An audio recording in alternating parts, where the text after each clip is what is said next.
గత 2 రోజులుగా ఆంధ్రప్రదేశ్ ముఖ్యమంత్రి చంద్రబాబు నాయుడు గారు సింగపూర్లో తిరుగుతున్నారు. కాలుకి బలపం కట్టుకొని అందరినీ కలుస్తూ ఒక యువకుడులాగా పొద్దునుంచి సాయంత్రం వరకు అందరినీ కలుస్తూ ఆంధ్రప్రదేశ్లో పెట్టుబడి పెట్టండి అని అడుగుతూ ఆంధ్రప్రదేశ్లో ఉన్నటువంటి అన్ని రకాల అవకాశాలను ఎక్స్ప్లెయిన్ చేస్తూ అంటే ఆంధ్రప్రదేశ్లో ఉన్నటువంటి సోర్సెస్ కావచ్చు, ఆల్రెడీ ఆంధ్రప్రదేశ్కి వస్తున్నటువంటి పెట్టుబడులు కావచ్చు, ఇవన్నీ కూడా ఎక్స్ప్లెయిన్ చేస్తూ ఆంధ్రప్రదేశ్ పెట్టుబడుల కోసం ఒక తపస్సు చేస్తున్నాడు.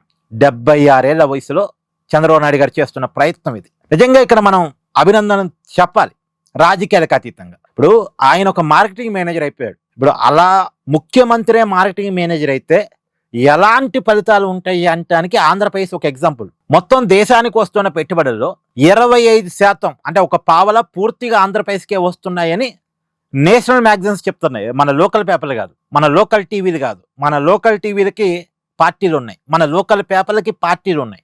కాబట్టి మన లోకల్ పేపర్లు టీవీలు పక్కన పెట్టేద్దాం. నేషనల్ మ్యాగజైన్స్ చెప్తున్నాయి, బ్యాంక్ ఆఫ్ బరోడా లాంటి వాళ్ళ రిపోర్ట్స్ చెప్తా ఉన్నాయి ఆంధ్రప్రదేశ్లో చాలా పెద్ద ఎత్తున పెట్టుబడులు వస్తున్నాయి అని చెప్పేసి.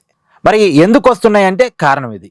ఒక ముఖ్యమంత్రి మార్కెటింగ్ మేనేజర్ లాగా మారి కంపెనీ తిరుగుతున్నాడు, పర్సన్ టు పర్సన్ తిరుగుతున్నాడు, అందరికి ఎక్స్ప్లెయిన్ చేస్తున్నాడు, తీవ్రమైనటువంటి ప్రయత్నం చేస్తున్నాడు, ఒక తపస్సు చేస్తున్నాడు. ఆ తపస్సు ఫలితం మనకు కనపడుతుంది.